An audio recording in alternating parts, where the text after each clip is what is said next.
Now we study about Hermitian operator. ठीक है, हार्मिशन operator होता क्या है? हमारे पास क्या है, ए कैप कोई ऑपरेटर है, उसको हार्मिशन कब कहेंगे?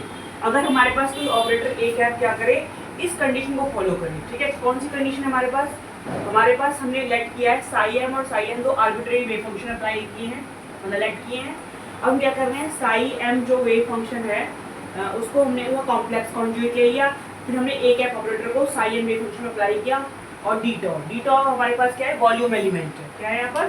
डी टॉ जो है वो हमारा वॉल्यूम एलिमेंट है। इसकी वैल्यू होती है डी एक्स, डी वाई और डी जेड। इसे बोलते हैं volume element. This is volume element. अगर हमारे पास सिर्फ ओनली एक्स एक्सिस होगा तो क्या होगी यहाँ पर वैल्यू डी एक्स होगी। अगर वाई एक्सिस होगा तो डी वाई होगी। अगर जेड एक्सिस होगा तो डी जेड होगी। अगर तीन एक्सिस होंगे तो क्या होगा, वॉल्यूम एलिमेंट को रिप्रेजेंट करेगा डी टॉ।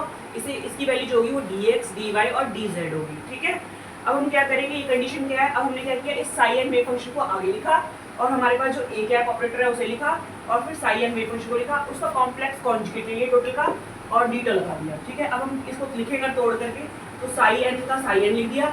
ये कॉम्प्लेक्स कॉन्जुगेट यहाँ भी अप्लाई होगा और यहाँ भी अप्लाई होगा। ठीक है, अप्लाई कर दिया तो हमारे पास रिजल्ट क्या आता है, ये आ गया। तो हम मान सकते हैं कि ये इसकी लेफ्ट साइड है और ये इसकी राइट साइड है। ठीक है, तो हमें अगर वैल्यू सेम आए, इसका मतलब तो क्या होगा, वो आपस में इक्वल होंगी। तो हमारे पास जो ऑपरेटर ए कैप है वो हार्मिशन होगा। ठीक है, अब हम क्या करेंगे, इस ऑपरेटर को हम एक्सप्लेन करेंगे एक एग्जाम्पल लेके। तो हमारे पास क्या है, डी स्क्वायर अपॉन में डी एक्स स्क्वायर या फिर करली स्क्वायर अपॉन में करली एक्स स्क्वायर। ये क्या दिया हुआ हमारे पास, एक हार्मिशन ऑपरेटर में शो करना है। हमारे पास साई एम वेव फंक्शन दिया हुआ है e raise to power iota x और साई एम वेव फंक्शन दिया हुआ है साइन एक्स। ठीक है, तो हमने क्या किया, इस ए कैप, जैसे हमारे पास यहाँ ए कैप था, उसको हमने ए कैप को मान लिया कि करली स्क्वायर फॉर्म में करली एक्स स्क्वायर ये है हमारे पास, ये बने। और साई एम की वैल्यू क्या है हमारे पास, E raise to power iota x है। उसका कॉम्प्लेक्स कॉन्जुगेट की बात करें तो हमारे पास क्या होता है, कॉम्प्लेक्स कॉन्जुगेट किसी भी वेव फंक्शन किसी भी टर्म का निकालना हो, किसी भी फंक्शन का निकालना हो, तो उस केस में क्या होता है, iota replace by minus iota. Iota क्या होता है, आर्बिट्रेरी टर्म्स को बताता है। आर्बिट्रेरी, जहाँ पर भी आयोटा होगा वो आर्बिट्रेरी फंक्शंस को बताएगा। अगर आयोटा नहीं होगा तो वो क्या होंगे, रियल वैल्यूज होंगे। ठीक है, अगर आयोटा आ गया इसका मतलब क्या है, आर्बिट्रेरी फंक्शन है और वो वैल्यूज अगर आयोटा की फॉर्म में आ रही है तो वो आर्बिट्रेरी वैल्यू है। ठीक है, तो क्या होगा, आयोटा जो रिप्लेस होकर माइनस आयोटा में हो गया और साई एन की वैल्यू जो है वो साइन एक्स है। ठीक है, अब हम क्या कर रहे हैं कि हमें क्या पता है कि ए कैप ऑपरेटर जो हार्मिशन कब होगा, अगर ये कंडीशन को सेटिस्फाई करे। तो हमने ये जो फॉर्मूला था हमने ये लिख दिया। ठीक है, क्वेश्चन नंबर 1 मान लिया। अब इसकी हमने लेफ्ट हैंड साइड ली। लेफ्ट हैंड साइड में हमारे पास क्या है, ये वाली टर्म है साई एम स्टार। स्टार मतलब complex conjugate. Psi M star की वैल्यू क्या है, e raise to power minus iota x है। ठीक है, तो यहाँ रख दी मैंने। उसके बाद हमारे पास क्या है, ए कैप है। ठीक है, ए कैप हमारे पास क्या है, करली स्क्वायर फॉर्म में करली एक्स स्क्वायर। उसके बाद हमारे पास क्या है, यहाँ पर है हमारे पास क्या, साई एन, और साई एन क्या है हमारे पास, साइन एक्स। ये ट्राई कर दिया, डी बाई डी एक्स।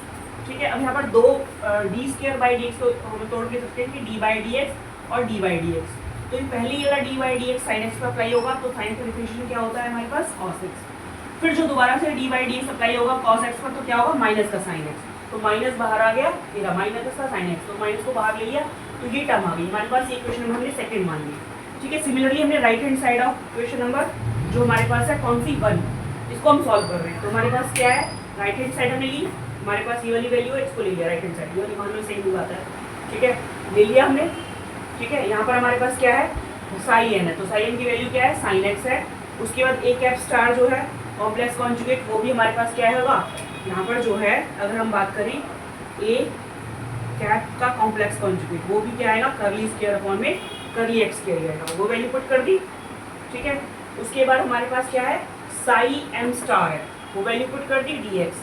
ठीक है, अब हमने क्या किया, इसको दो बार, जैसे पहले तोड़ा था उस तरीके से दो बार हमने तोड़ दिया, d by d x into में डी बाई डी एक्स। अब इस डी बाई डी एक्स को e raise to power iota x पर अप्लाई करेंगे तो हमारे पास क्या आ जाएगा, ये आ जाएगा e raise to power minus iota x और इंटू में क्या जाएगा, इसका करेंगे ऊपर का, तो माइनस का iota D x by d x. D x से डी एक्स कट जाएगा तो माइनस का आयोटा बाहर आ गया। क्या आ गया, माइनस का आयोटा बाहर आ गया। और जो हमारे पास जो टर्म आई वो क्या I, E raise to power minus iota X आई।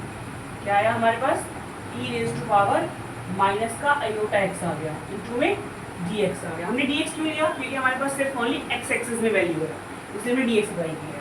तो हमारे पास रिजल्ट जो दोबारा से करेंगे डिफरेंशिएशन क्या हो जाएगा, दोबारा से एक और माइनस का आयोटा आ जाएगा। ठीक है, और ये आगे आ गया।